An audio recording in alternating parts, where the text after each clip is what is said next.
Olá a todos e todas. Esta é a 7ª entrevista do Agenda Mundo, uma produção conjunta da TV GGN e do blog Chacoalhando. O programa de hoje vai abordar as relações Rússia-China no século XXI, no momento em que se consolida uma aliança que poderá marcar o restante do século. Vamos também tratar de como a guerra na Ucrânia pode interferir no relacionamento entre essas duas grandes nações, a Rússia com o maior arsenal nuclear do planeta e a China como segunda potência econômica e a caminho da hegemonia. A nossa entrevistada é Beatriz Bício, professora do Programa de Pós-Graduação em História Comparada da Universidade Federal do Rio de Janeiro, onde é coordenadora do Núcleo Interdisciplinar de Estudos sobre África, Ásia e Relações Sul-Sul. Beatriz Bício é também professora do Departamento de Ciência Política da UFRJ e atualmente vice-diretora do IFIX, o Instituto de Filosofia e Ciências Sociais da UFRJ. Ela obteve seu doutorado em História pela Universidade Federal Fluminense, tendo pós-doutorado na Universidade de Cambridge. Bício teve longa atuação internacional como jornalista, além de ter sido fundadora e diretora das revistas Ecologia e Desenvolvimento, Revista do Mercosul e Cadernos do Terceiro Mundo, juntamente com Neiva Moreira.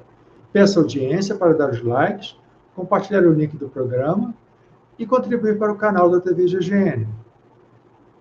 Professora Beatriz Bício, seja muito bem-vinda ao Agenda Mundo.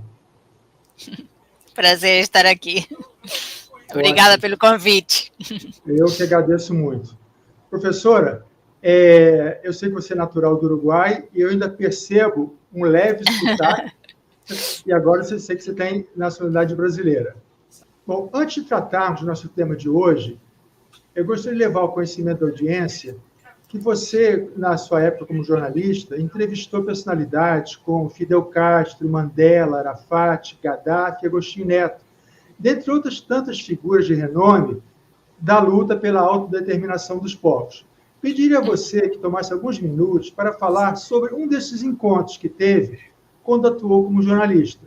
E fica desde já o convite para fazermos um programa em que você poderá nos brindar com mais relatos dessa época.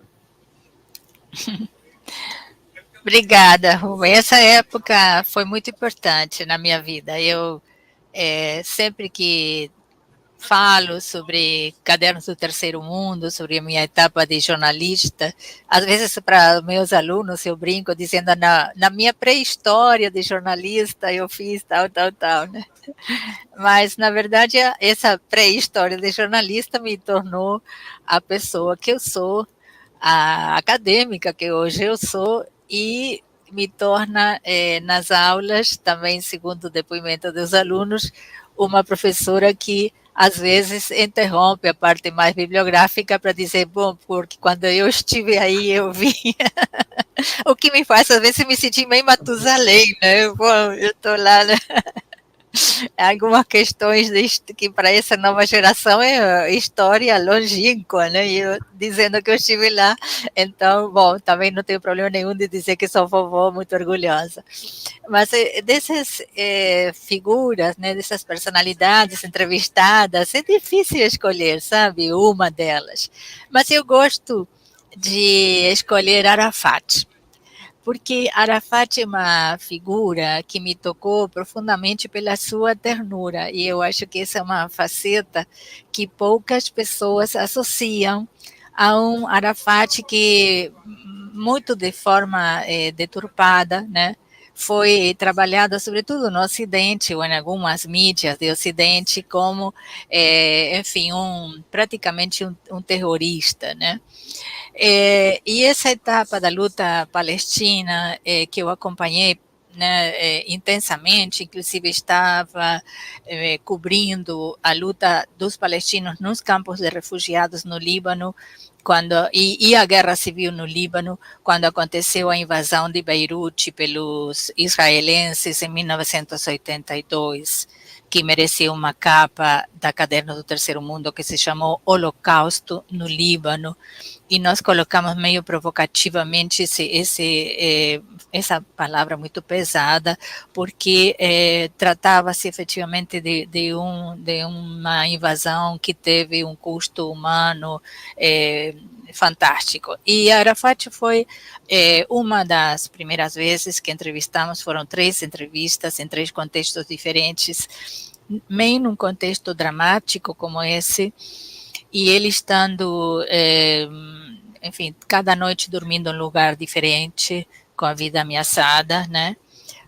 Nos recebeu, eu estava com Eva Moreira nessa entrevista, nos recebeu no meio da madrugada, quando recebemos um telefonema no hotel, se preparem, em meia hora passamos a pegar vocês para um encontro com Arafat, que estava solicitado, estava autorizado, confirmado, mas sem data e sem hora, né?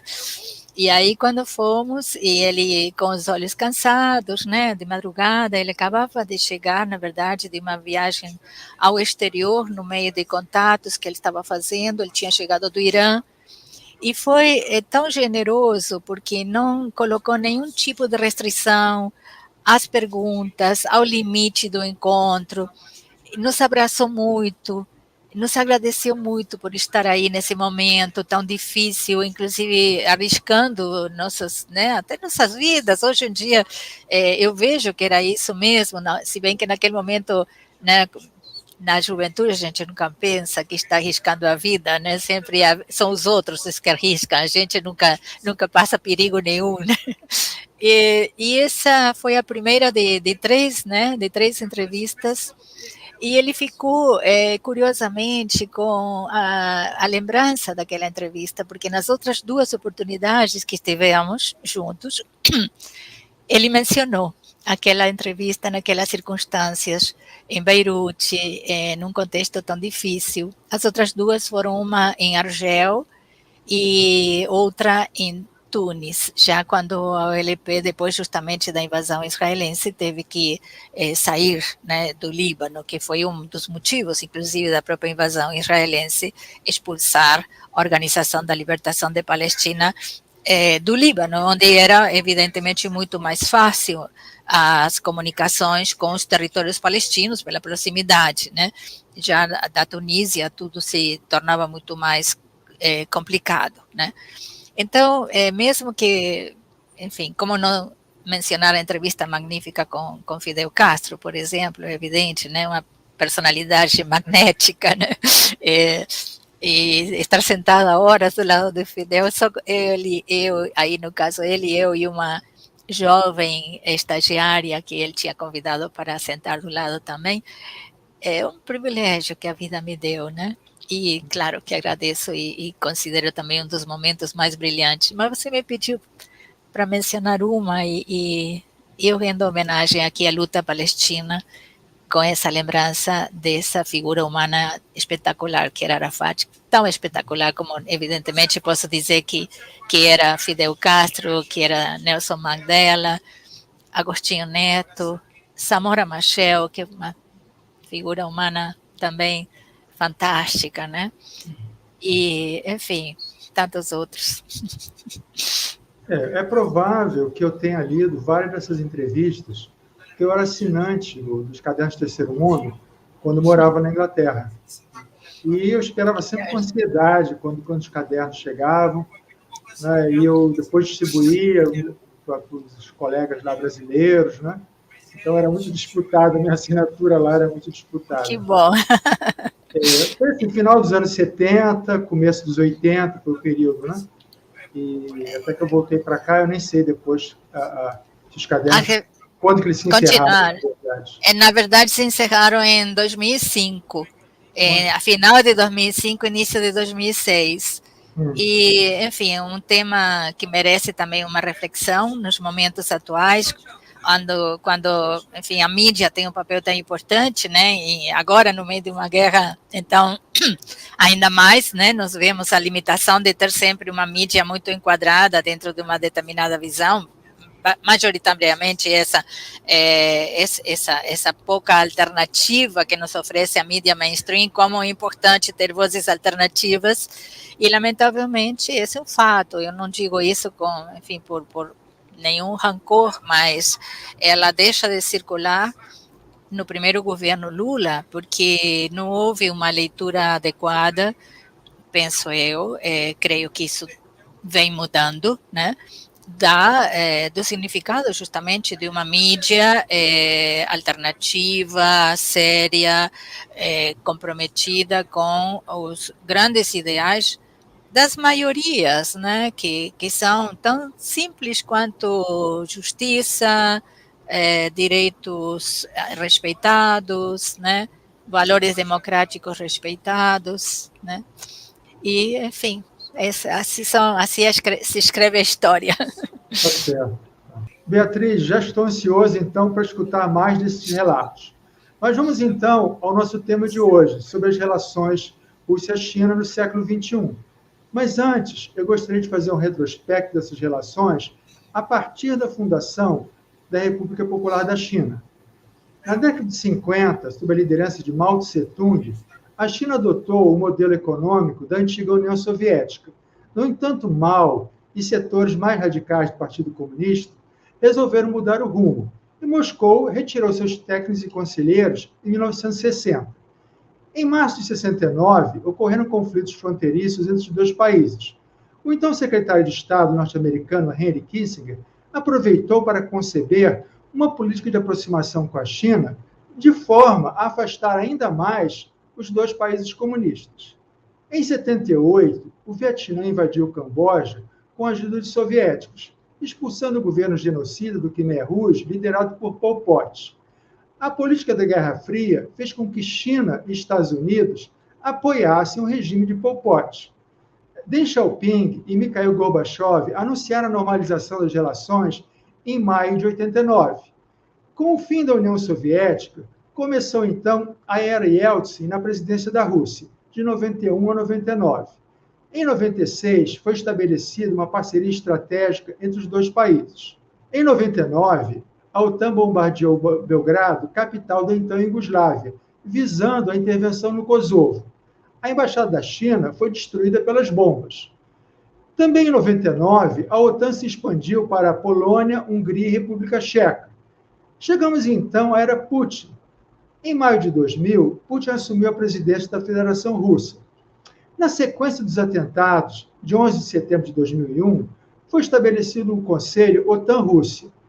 Putin acertou com Bush as bases de um novo relacionamento. Esperava-se o fim das desconfianças mútuas entre Ocidente e Rússia. No entanto, a OTAN continuou a se expandir para o leste da Europa, chegando às fronteiras da Rússia em 2004.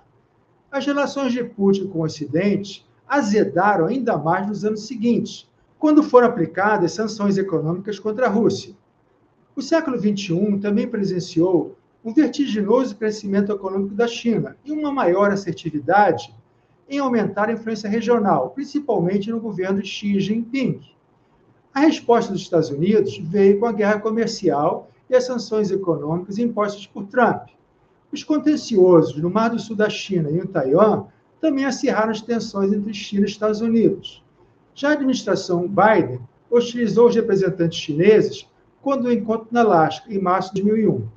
Professora, pode-se dizer que a hostilidade do Ocidente acelerou a aproximação entre China e Rússia?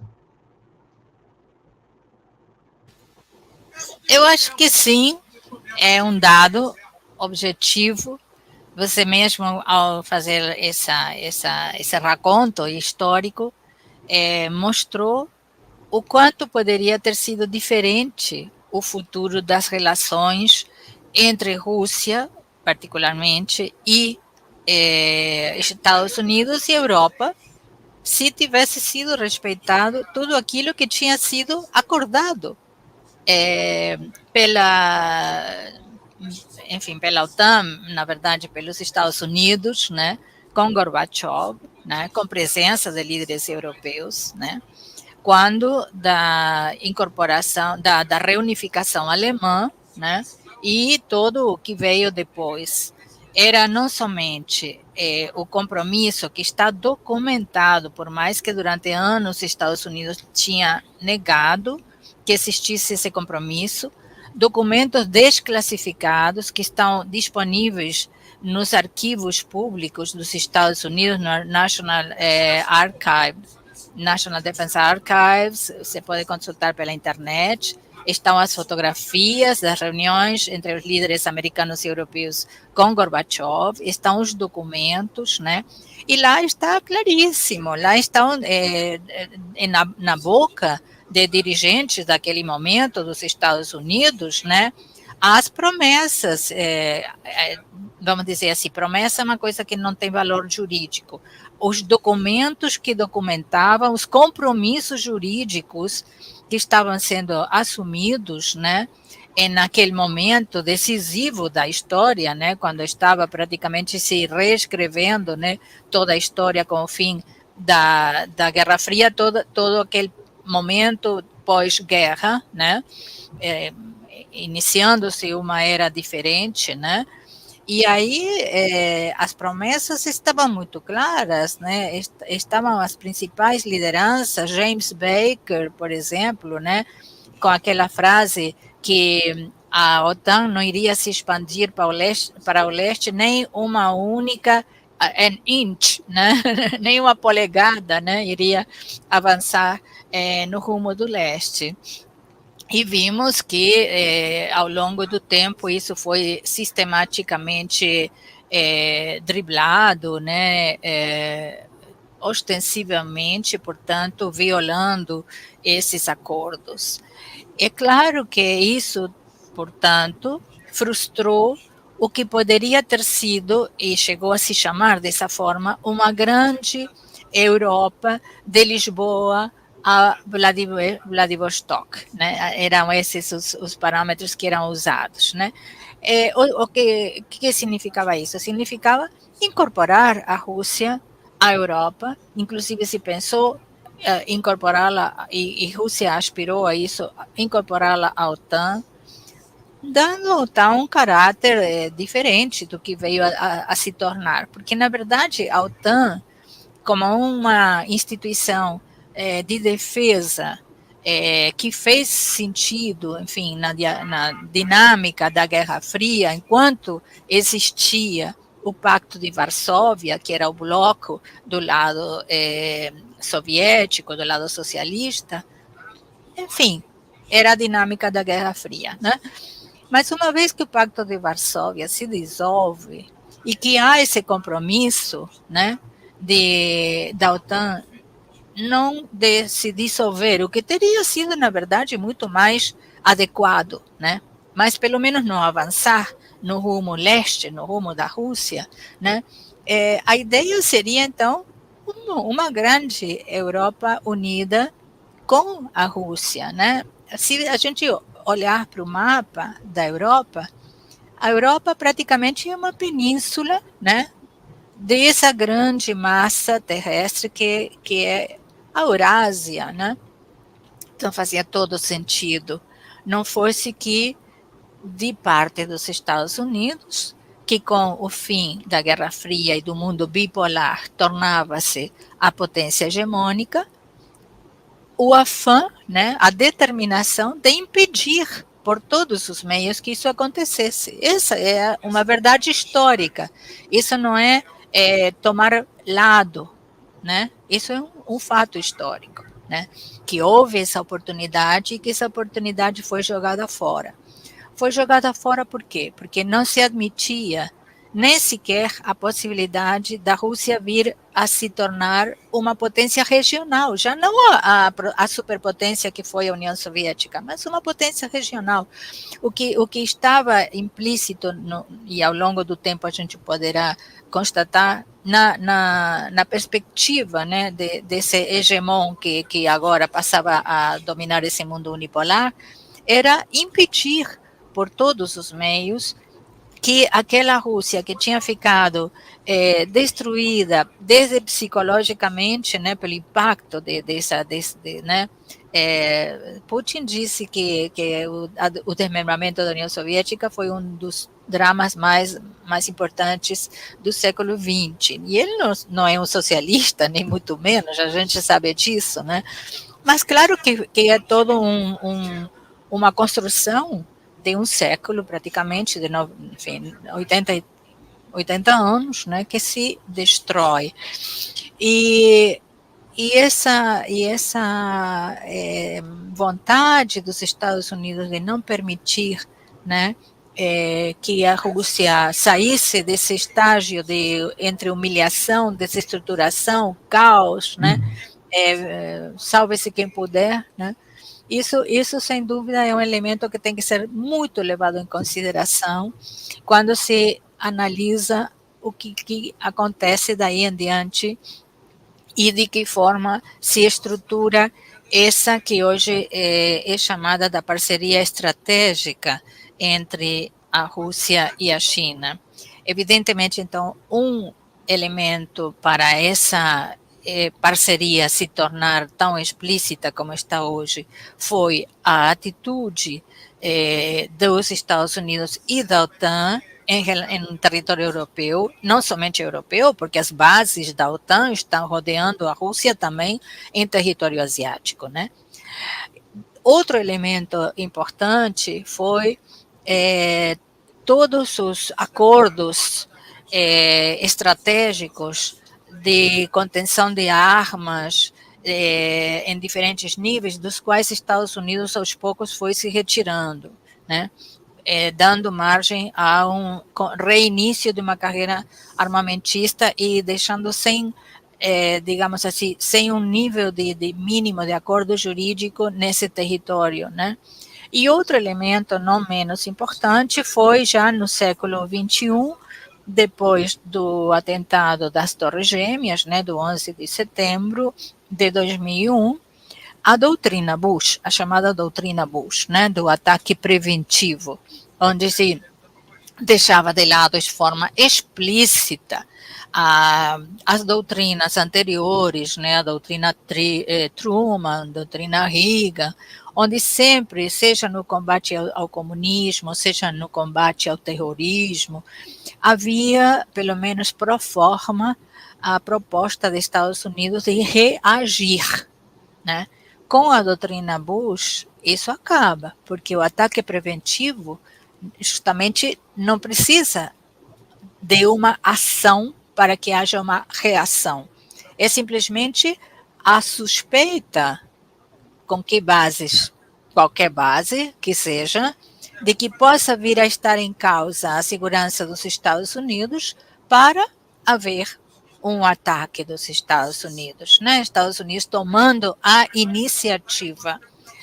E aí, então, com todo o ônus, né, do que significa tomar a iniciativa numa ação militar, como agora estamos vendo no caso da Rússia, né, que é quem toma a iniciativa. Então, foram se concatenando elementos, todos eles isoladamente por si bastante graves e juntos, então, gravíssimos, né, desde uma perspectiva asiática, desde a perspectiva dessa Rússia que aos poucos foi se reestruturando, sobretudo já quando Putin assume, né, e de uma China que também no século XXI vai superando todos os grandes desafios e vai se tornando, como hoje já indiscutivelmente é, uma grande potência, pelo menos no terreno econômico, sem dúvida, e tecnológico também, né? E com o cenário que apresenta o Ocidente, com essa liderança agressiva dos Estados Unidos, sem dúvida, induz a essa parceria estratégica que eu diria que, no entanto, também tem elementos intrínsecos para se justificar, né?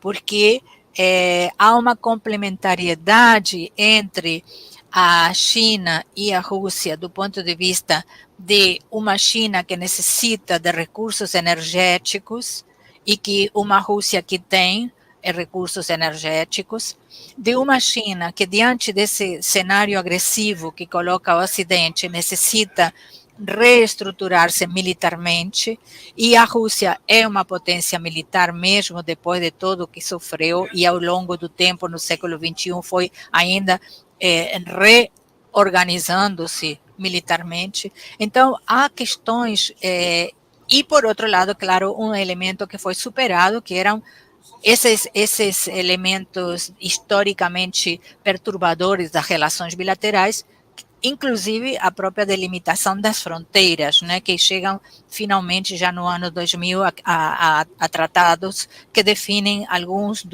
das questões que ficavam pendentes. Então, se foram se dando situações, seja do lado externo, seja nas questões bilaterais, que favoreceram essa parceria que foi surgindo através de vários tratados e que hoje está explícita em cada encontro, olha, desde que, e que se fortalece fundamentalmente desde que Xi Jinping assume em 2013. Eu acho que esse ponto de mutação, digamos, dessa aliança estratégica, porque Xi Jinping chega a definir Putin como um amigo pessoal, né? Então, quer dizer que há uma sintonia também entre essas duas lideranças, que é um elemento mais ainda para levar em consideração nessa aliança, né? Vamos abordar agora a evolução no século XXI das relações comerciais, econômicas, a cooperação no campo militar, energético, no desenvolvimento científico e tecnológico entre China e Rússia. Professora, quais aspectos que você gostaria de ressaltar da cooperação entre os dois países? Pode levar o tempo que precisar. Bem, tem vários momentos. Eu diria que há um primeiro momento de um fortalecimento separado, digamos assim, entre, de um lado, a Rússia, se reerguendo, né, das cinzas, né, da hecatombe, do momento de tão, enfim, desestruturador, né, da desintegração da União Soviética. E há um momento também da China, né, de ir se colocando cada vez de forma mais firme no terreno econômico e tecnológico como potência. Então, eu diria que pode-se analisar isso separadamente, né? Do lado, por exemplo, da Rússia, pode-se dizer que há algumas iniciativas importantes que são adotadas, como, por exemplo, a criação da União Econômica Eurasiática, né? Eurasian Economic Union.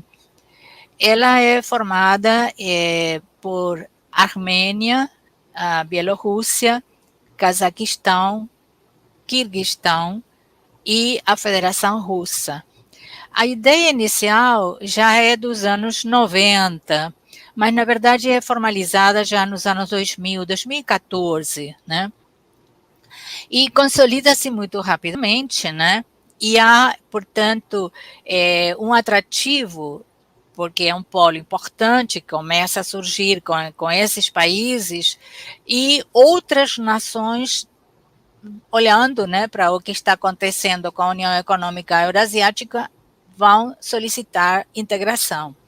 É o caso do Irã, da Índia, da Singapura, o próprio Egito, né, que negociam, né, seu ingresso. Outros países, inclusive, na perspectiva de ingresso. Temos ainda, do lado, iniciativa também russa, o Fórum Econômico Oriental, Eastern Economic Forum, né? Esse fórum é interessante porque ele já tem uma proposta russa de se abrir para parceiros que, em geral, estão identificados como aliados do Ocidente na região asiática, né? Mas o convite é feito e aceito a ir participando, por exemplo, Coreia do Sul e Japão, que participam das reuniões do Fórum Econômico Oriental, né? E aí, em geral, esses fóruns se reúnem na cidade de Vladivostok. É uma iniciativa de Putin, diretamente, esse fórum, que vai surgindo também lá pelos anos 2015, 2016, né? E a cada ano se reúnem com novos acordos econômicos e novas dimensões, vai ganhando dimensões de bilhões de dólares, né?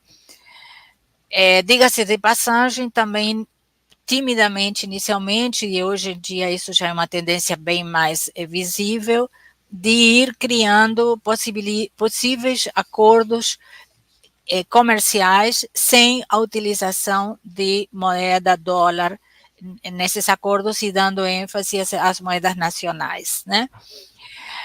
Isso, então, digamos assim, já como iniciativas russas de uma integração regional. E temos a China com essa enorme proposta, ambiciosíssima proposta e bela proposta de cinturão estrada, né, que o Ocidente tem chamado de as novas rotas da seda, que é o projeto A Menina dos Olhos de Xi Jinping, né? Ele lança esse projeto um ano depois de assumir o poder e ano a ano esse projeto vai crescendo, né?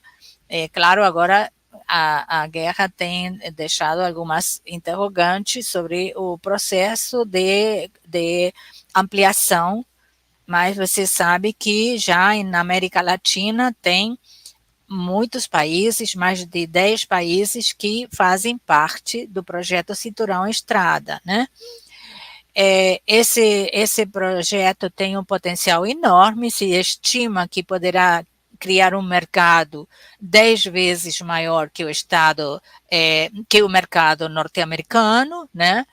E está alicerçado em grandes bancos, né? Lembremos que todos os bancos na China são estatais e a China tem, neste momento, os 3 maiores bancos do mundo, né?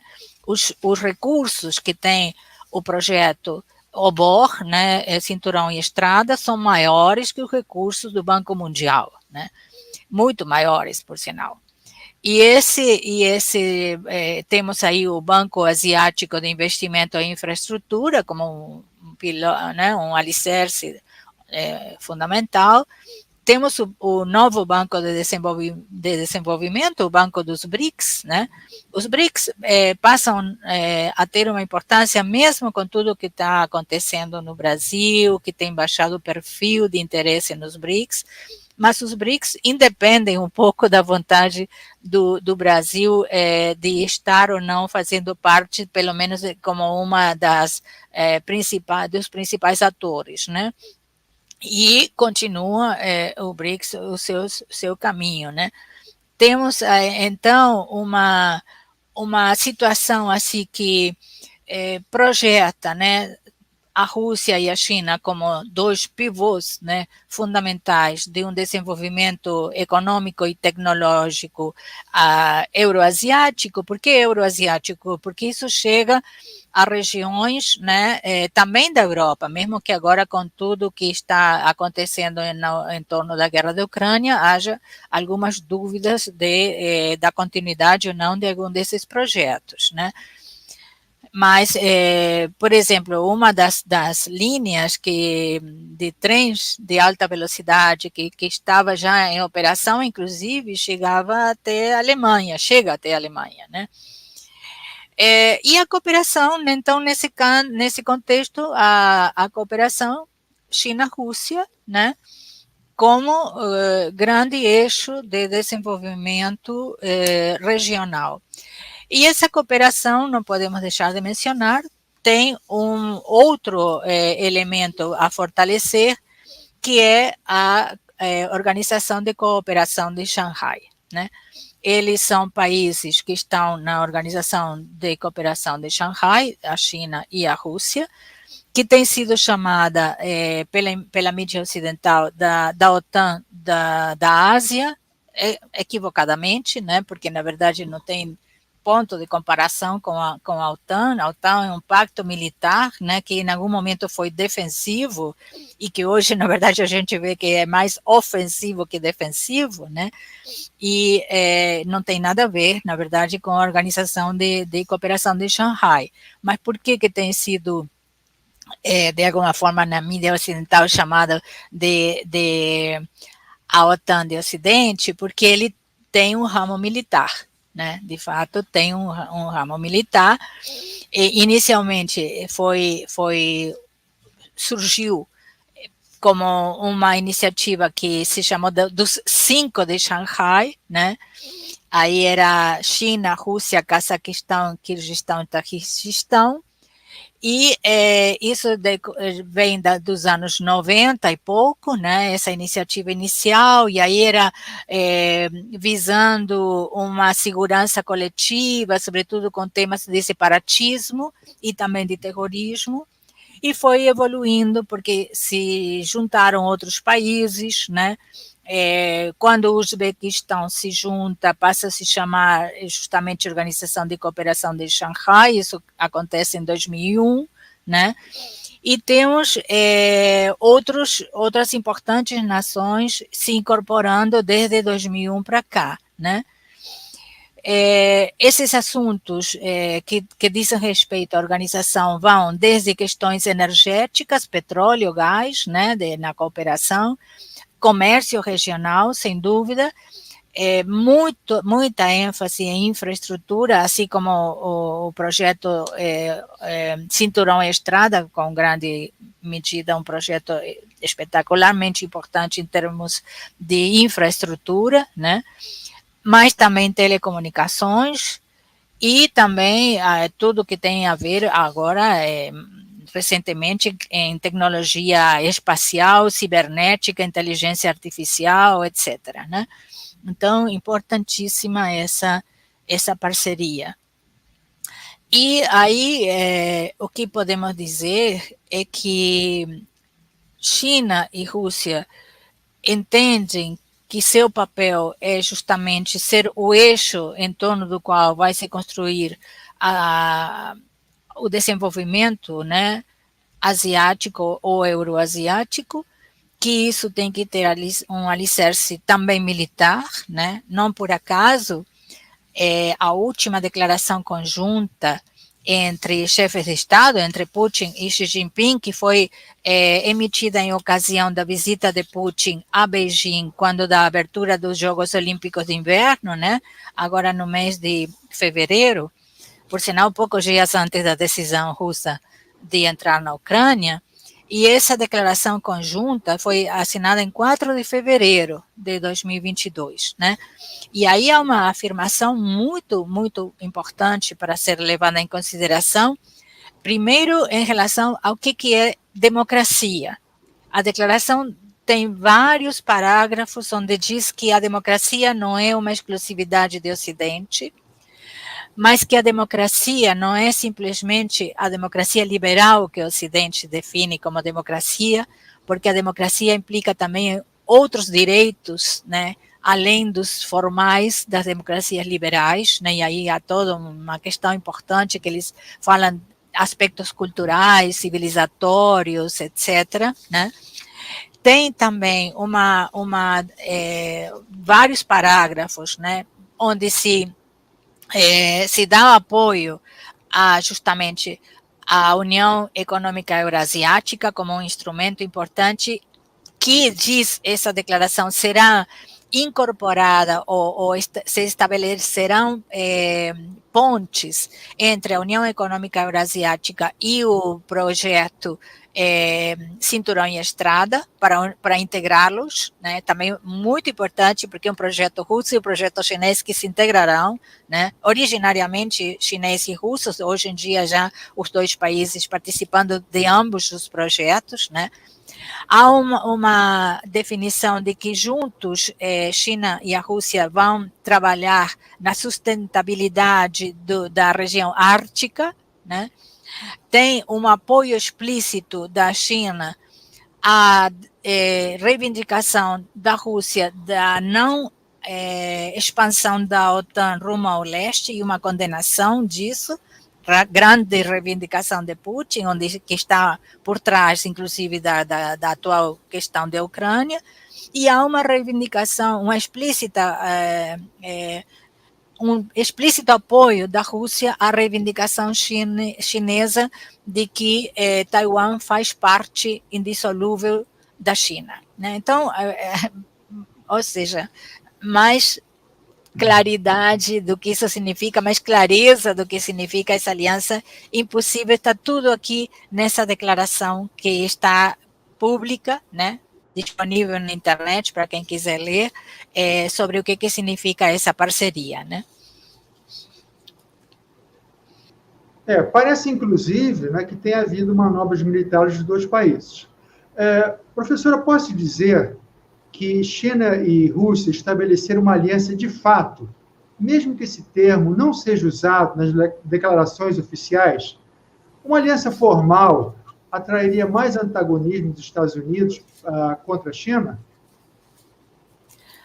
Olha, esse termo aliança estratégica é usado nos documentos formais, sim, não se oculta. A última, que eu saiba, pelo menos, a última vez que foi falado aliança estratégica China-Rússia é inabalável foi o chanceler chinês, agora em março, dia 22, se não me equivoco, de março, onde ele fez, já portanto, com a guerra, né, da Ucrânia, já com várias semanas, né, acontecendo, e ele ratifica que é uma aliança estratégica que existe entre a China e a Rússia, que essa aliança é do interesse mútuo, né, que não há nenhuma possibilidade de ser abalada, porque o que está sustentando ela são,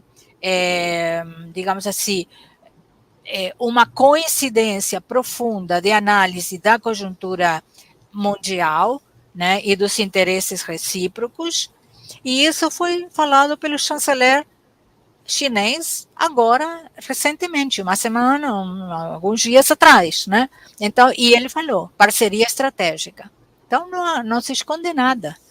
Não há mais esse temor, nem de um lado nem do outro, de, digamos assim, que Estados Unidos venha a não gostar, tal.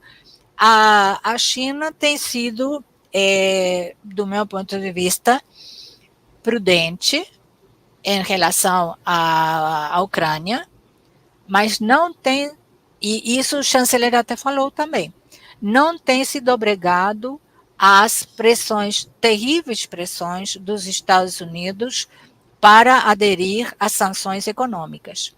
Mesmo que Estados Unidos tinha falado que a China pagará o preço se não aderir às sanções econômicas. Primeiro, sanções econômicas essas que são, do ponto de vista do direito internacional, absolutamente ilegais, porque a única autoridade que seria reconhecidamente capaz de impor sanções econômicas legais seria as Nações Unidas. E essas são sanções impostas pelos Estados Unidos, né? Então, primeiro, são ilegais. Segundo, a China deixou muito claro que não vai se submeter a esse tipo de pressão, né? E terceiro, eu acho que a China, mesmo que, por exemplo, em algumas das votações das Nações Unidas tenha tido um voto de abstenção, ela, no essencial, ela não tirou respaldo à Rússia. Por outro lado, a China, com sua sabedoria milenar e sua sofisticada diplomacia, sabe que é importante ela permanecer num terreno que lhe permita também, se for o caso, desempenhar um papel de mediador. Porque esse que é um tema grave desse momento, que ninguém se propõe seriamente a dizer, vamos criar as condições para uma saída a esse conflito. Não há nesse momento, uma voz que se alce realmente nesse sentido. O que a China tem feito isso, a China tem chamado a atenção. E algumas vozes isoladas de algumas lideranças de mundo afora. Mas, seriamente, os países mais diretamente envolvidos, assim, com a capacidade de colocar uma saída para a crise, que seriam os Estados Unidos e os países europeus, eles não estão levantando essa voz, estão, ao contrário, alimentando a fogueira, né? Terrivelmente. O que isso significa? O que isso está dando para quem consegue ir para além da propaganda, né? Que hoje não é mais informação que existe, é propaganda, né? Do Ocidente, quem consegue enxergar um pouquinho mais longe, esse é um papel tristíssimo, sobretudo das lideranças europeias, né? Lamentavelmente, a Europa com uma reação, não sei, que a história haverá de julgar, né? Nesse momento, com essa iniciativa da Rússia do conflito, de ter tomado a iniciativa, que é uma responsabilidade, sem dúvida, né? Quem toma a iniciativa de uma guerra sabe que vai pagar o ônus dessa iniciativa, e a Rússia paga esse ônus, sem dúvida. Eu acho que a mídia ocidental está fazendo o possível, né, para enfatizar esse ônus, que não é menor, né? Absolutamente não é menor. Eu acho que as lideranças europeias, se tivéssemos verdadeiros estadistas, que não temos neste momento, poderiam estar, em vez de mandando armas para a Ucrânia, chamando para uma delegação que se conformasse para discutir saídas para a crise, né? Saídas diplomáticas, como tem que ser. Bom, voltando à cooperação entre os dois países, ao contrário do período que se seguiu à tomada do poder pelos comunistas na China, quando a Rússia era o parceiro sênior, agora a Rússia é vista por alguns analistas do Ocidente como sendo o elo mais fraco, tanto na economia como no desenvolvimento tecnológico. A analista russa Yana Alexiutina vê de outra forma.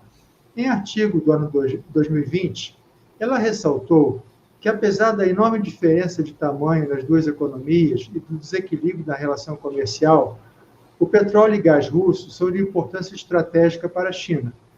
E considera que, apesar do progresso chinês em áreas específicas como inteligência artificial e 5G, a Rússia estaria bem à frente da China nas áreas militar e tecnológica. Ela não menciona, mas podemos lembrar do desenvolvimento russo na área espacial. Beatriz, até que ponto a guerra na Ucrânia tornou a Rússia agora mais dependente da China? Olha, o que a Rússia depende nesse momento da China, e eu acho que isso é de comum acordo, na verdade, isso certamente tem sido conversado, é no terreno diplomático, né? A China pode ser realmente um país com o peso que ela tem, né, que convoque, né, ao senso comum da comunidade internacional a urgentemente procurar caminhos para uma saída diplomática negociada, que necessariamente tem que passar pela neutralidade da Ucrânia.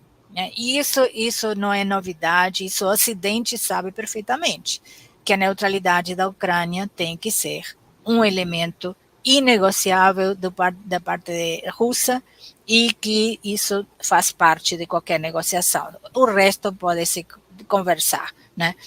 Mas, nesse sentido, a China pode desempenhar um papel que talvez nenhum outro país tenha o peso como para desempenhar, né? Seria desejável que fosse algum país europeu também a se somar a essa convocatória, digamos assim, de uma conferência de paz. Seria muito importante um país europeu.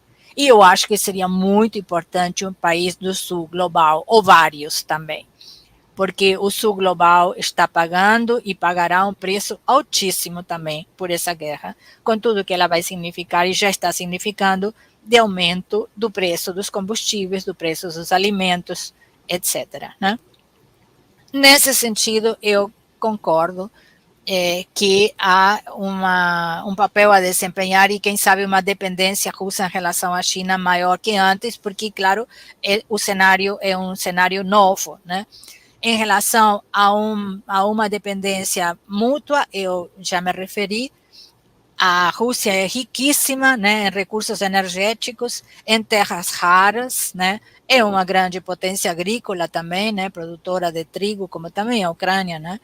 Enfim, então, eu acho que, sem dúvida, a China também precisa da Rússia, além da China precisar da expertise militar russa em alguns terrenos, especificamente, né. Conforme nos aproximamos do final do programa, peço de novo a audiência para dar os likes, compartilhar o link do programa e contribuir para o canal da TV GGN. Segundo artigo do cientista político britânico Hannah Meater, no The Guardian, Em algumas regiões, como na Ásia Central, a cooperação Rússia-China mascara uma desconfiança mútua entre os dois países. Já na Sibéria, os residentes russos estariam ressentidos com os investimentos chineses lá. Ainda segundo o artigo, a elite russa considera que a China, mesmo com uma tradição milenar, não tem uma cultura comparável à sua, ou seja, não existe um Dostoiévski chinês. Professor, você considera que eventuais ressentimentos ou preconceitos entre os dois povos possam vir a prejudicar uma maior aproximação entre China e Rússia? Então, Rubem, sempre há segmentos que podem não estar 100% contemplados pela aliança, pela parceria estratégica tão sólida, tão ampla que atualmente existe entre a Rússia e a China. É verdade que existem questões cujo desdobramento futuro é difícil de prever. Até porque eu mencionei muito do que essa parceria estratégica hoje significa, está consolidada pela própria amizade ou simpatias mútuas entre os dois líderes das duas nações, né? Que isso conta, evidentemente, muito. Se não me equivoco, desde que assumiu Xi Jinping, já teve mais de 25 encontros pessoais com Putin, né? O que não é pouca coisa. Então, afirmar que não haverá nenhum aspecto das relações bilaterais que possa criar ressentimentos ou que não haja possibilidade de explorar ressentimentos passados, não, realmente isso é um dado da realidade. Eu acho que nenhum país, por mais próximo que seja de outro, não tem em algum segmento da sua população algum tipo de ciúme, de desconfianças, enfim. Mas no curto prazo, no prazo do que eu posso enxergar, assim como desdobramentos desse presente conturbado que nós estamos vivendo, não consigo prever que esses eventuais temas que possam ainda criar certas desconfianças mútuas venham a criar verdadeiros empecilhos a essa parceria. Existe, é verdade, na parte mais oriental da Rússia, na parte da Sibéria, um problema inclusive demográfico, né? De uma superpovoada China e uma Rússia que tem uma densidade demográfica nessas regiões bastante baixa. Esse tem sido um tema explorado, tem sido um tema analisado. É um dado da realidade. Mas está tentando se compensar isso com grandes projetos de infraestrutura e de integração. Com relação à solidez, digamos assim, da produção cultural russa em comparação com a produção cultural chinesa, eu direi, sim, não existe um Dostoiévski chinês, mas nós temos bastante pouco conhecimento no Ocidente, digo, em geral, né, do que é produzido na China, até pela barreira da língua, né? Contudo que a língua russa possa ser uma barreira, mas ela foi sempre historicamente muito mais estudada, né? Até porque, por exemplo, no Terceiro Mundo, com as escolas que a Revolução Russa criou para lideranças do Terceiro Mundo, né? Grande parte dos líderes do Terceiro Mundo, dos técnicos do Terceiro Mundo, foram educados em universidades da era soviética, né? E essa parceria ainda continua. Então, há um conhecimento mútuo com a Rússia no sul global, sem dúvida, e no próprio Ocidente grande, né? O que não é verdadeiro com relação à China. Mas a China tem uma profundidade de pensamento filosófico importantíssimo, né? Desde Confúcio, Lao Tse e tantos outros, né, que começa agora o Ocidente a prestar mais atenção, até porque a China também descobriu o soft power, o peso do soft power, né? Não por acaso, em quase todas as grandes cidades do Ocidente, a China tem se preocupado de criar os institutos Confúcio para ensinar a língua e para aproximar culturalmente a China das realidades do Ocidente. Então, eu não acredito que isso seja um motivo realmente para criar desavenças, né, entre a Rússia e a China. Cada uma tem seu rico histórico civilizatório, cultural civilizatório e, ao contrário, eu acho que essa parceria está ajudando a um conhecimento muito maior. Eu tive o privilégio, em 2019, de fazer uma viagem, a última das visitas que eu fiz, e várias, à Rússia e à China. Tive em 2019 em uma conferência em São Petersburgo, que depois teve desdobramentos em Moscou, e em Shanghai, né? E muito me chamou a atenção, tanto na Rússia quanto na China, a quantidade de estudantes que havia de um e de outro país nas universidades, respectivamente, né? Então, esse também é um dado a ser levado em consideração, que essa parceria está se desdobrando também em níveis de educação e de parcerias a nível universitário, que formam quadros, né, em que os chineses vão estudar na Rússia, como antes foram na União Soviética, mas hoje em grande peso, né, na Rússia, e vice-versa, né? Então, às vezes o Ocidente desconhece essas realidades e, a partir desse desconhecimento, infere, toma posturas, né, e extrapola conclusões que muitas vezes não estão realmente alicerçadas na realidade. O Hannah Mitchell, ele é um britânico de origem indiana, e talvez ele esteja expressando os próprios preconceitos dele. Sim, existe todo um tema que é a rivalidade entre a Índia e a China, né? A Índia sempre historicamente foi muito próxima da União Soviética, né? E hoje a Índia de Modi tem estado bastante aberta a uma parceria com a Rússia, inclusive nesse caso da Ucrânia, com atitudes cautelosas, digamos assim, inclusive de não aderir às sanções econômicas, né? E os BRICS, onde estão, né, a Rússia, a China e a Índia juntos, sempre foi visto como um espaço no qual certas arestas, né, que em alguns momentos aparecem mais de uma forma mais agressiva entre a China e a Índia, pudessem ser, enfim, dirimidos, né? E eu sei que não é um tema fácil esse, porque são questões que se alastram por décadas e, enfim, questões históricas, mas confio, né? Aí eu digo, já não tem como uma base de predizir o futuro, né? Mas eu confio que essa dinâmica desse desenvolvimento extraordinário do continente asiático, no qual a Índia tem um papel também, sem dúvida, né? A Índia é uma grande potência tecnológica também, apesar de suas mazelas sociais, né? Que possa encontrar um ponto de equilíbrio com a China e que a Rússia seja, nesse sentido, um parceiro que possa ajudar para esse diálogo, né? Beatriz, você gostaria de fazer alguma consideração final antes de encerrarmos? Rubem, a primeira consideração é de agradecimento pelo espaço que você me permitiu aqui para, enfim, para essas reflexões.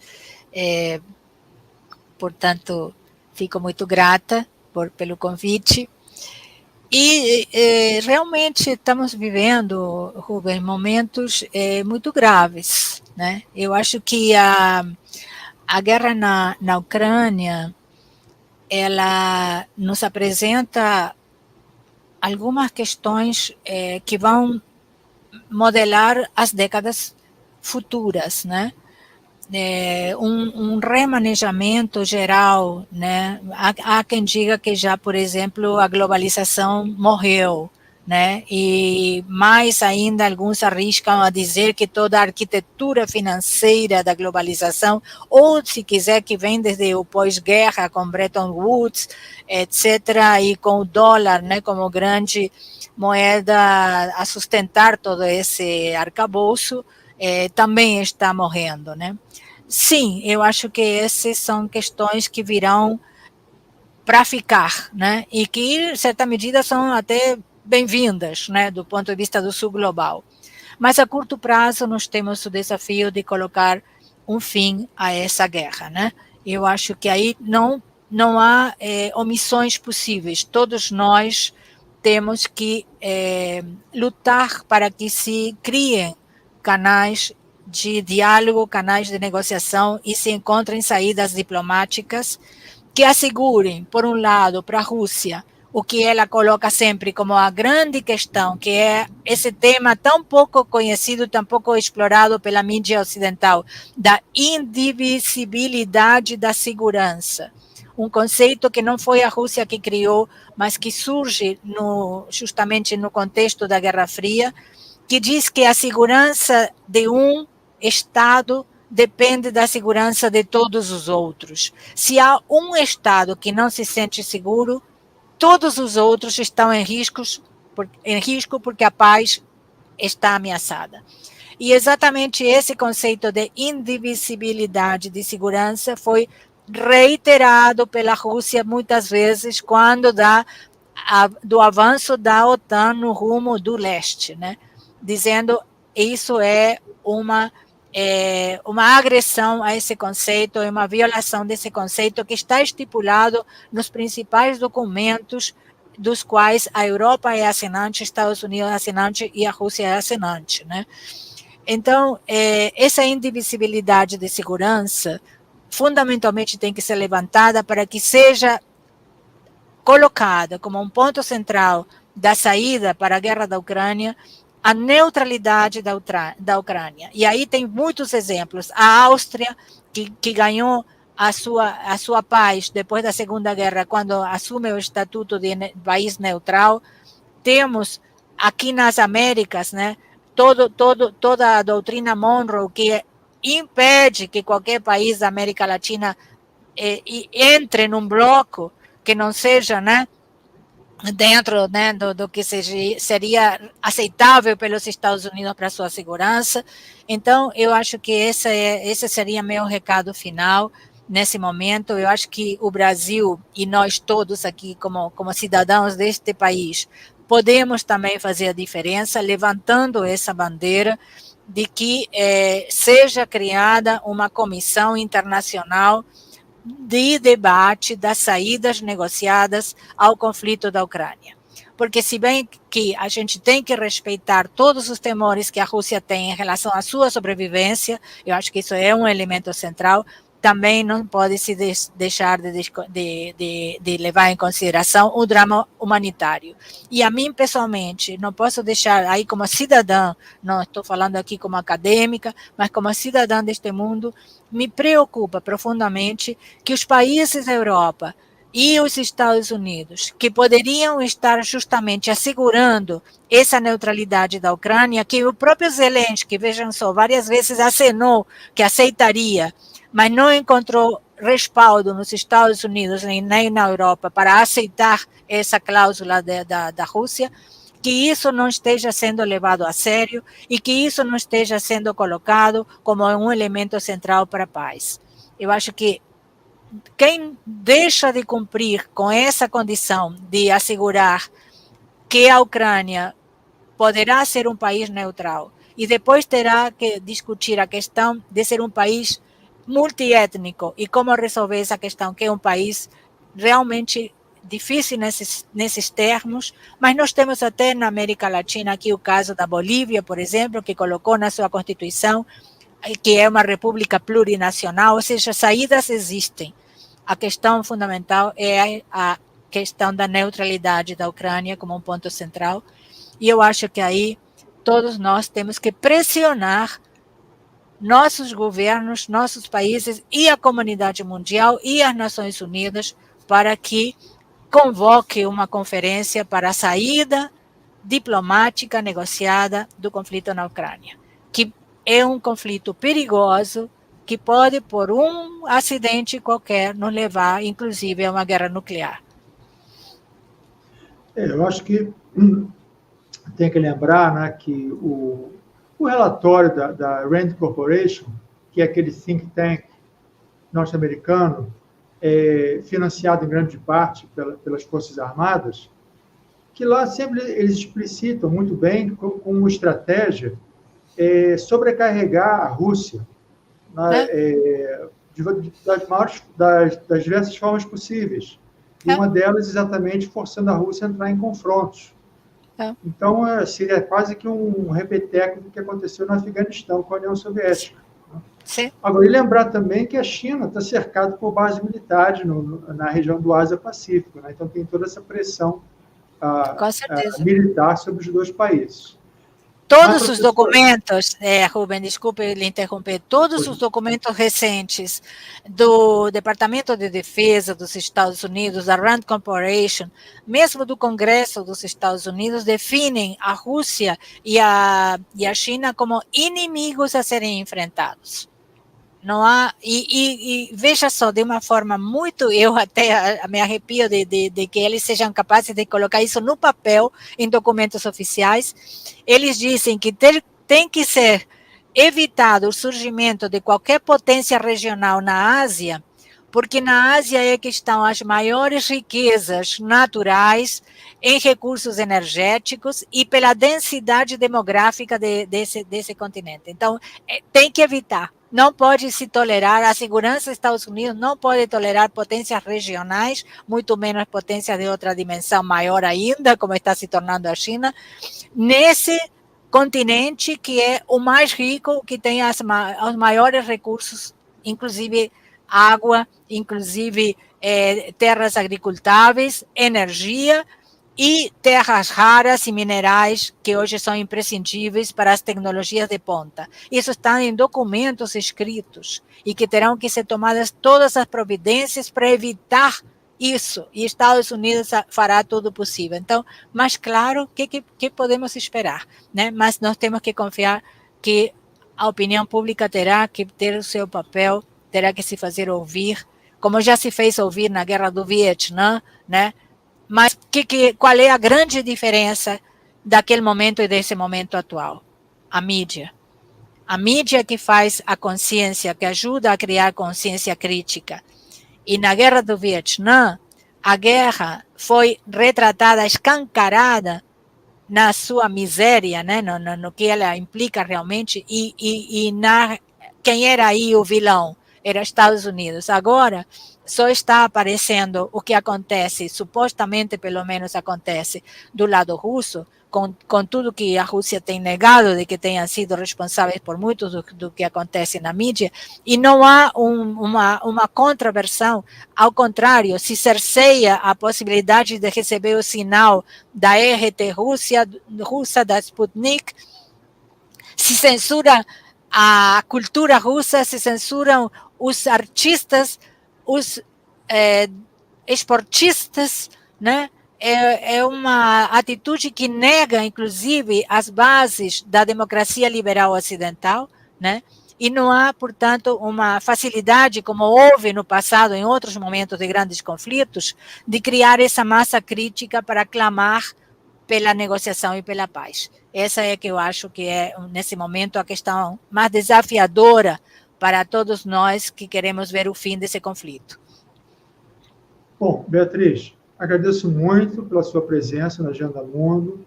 Espero que você retorne, seja para tratar de um tema bem atual, na continuidade dessa questão, ou então para você contar, fazer alguns relatos daquela sua época de jornalista, né, ou daqueles encontros que você teve.